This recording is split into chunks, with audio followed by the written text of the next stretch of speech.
Picture this. It's a Tuesday morning. Your alarm goes off at 6 a.m. You've already answered 3 work emails before your feet hit the floor. You're putting in longer hours than you did 5 years ago. You got promoted. You got raises. Your income is higher than it has ever been. And yet, at the end of every month, your bank account tells a different story. The numbers don't add up. Somewhere between earning more and spending more, the wealth never arrived. And the terrifying part, most people won't figure out why until it's far too late to reverse it. This isn't a story about people who made bad investments or lost everything overnight. This is about something quieter, something that moves so slowly you don't feel it happening.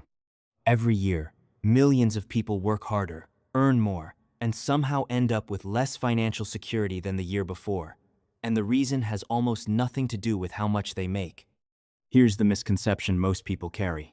They believe income equals wealth. They believe that if they could just earn a little more, everything would fall into place. The debt would disappear. The savings would grow. The financial pressure would ease. So they chase promotions. They take on extra projects. They work weekends. And when the raise finally comes, there's a brief moment of relief, followed by the quiet return of the same financial pressure, just wearing a more expensive outfit. What's actually happening has a name. Economists call it lifestyle inflation. Behavioral scientists call it expenditure escalation.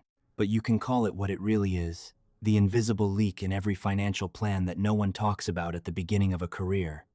Lifestyle inflation is simple in theory and devastating in practice. Every time your income increases, your standard of living rises to match it or exceed it. The apartment gets bigger, the car gets newer. The vacations get longer, the restaurants get fancier. None of these upgrades feel reckless in the moment. Each one feels deserved. And that's exactly what makes this pattern so dangerous. It disguises wealth destruction as success. Research from the Bureau of Labor Statistics consistently shows that as household income rises, spending rises at nearly the same rate, and in many cases, faster. A study published in the Journal of Economic Psychology found that people dramatically underestimate how much their spending increases following a raise. They expect to save the difference.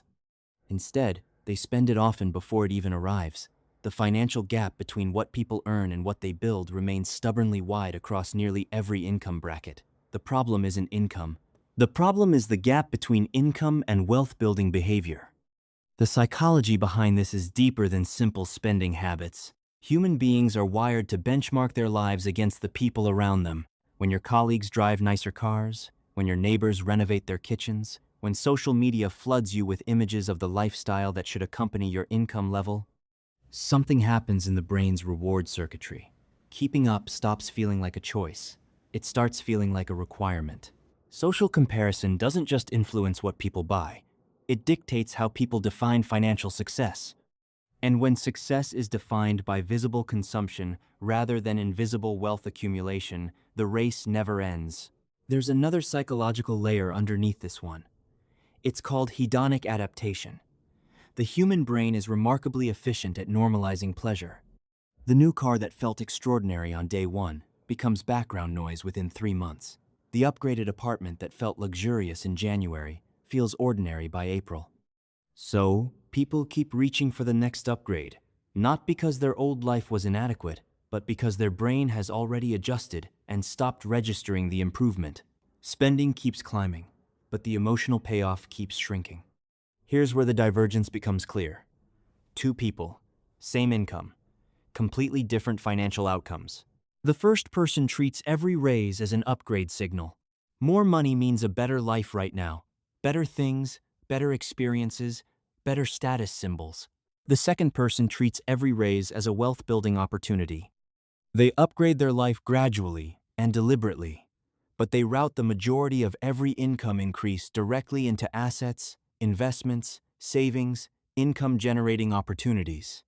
10 years later, both people lived comfortably, but only one of them is free. Consider someone earning $60,000 a year. They work hard, earn a raise to $75,000, and immediately adjust their lifestyle to match the new income. New lease, new subscriptions, new wardrobe, new spending baseline. Their wealth barely moves.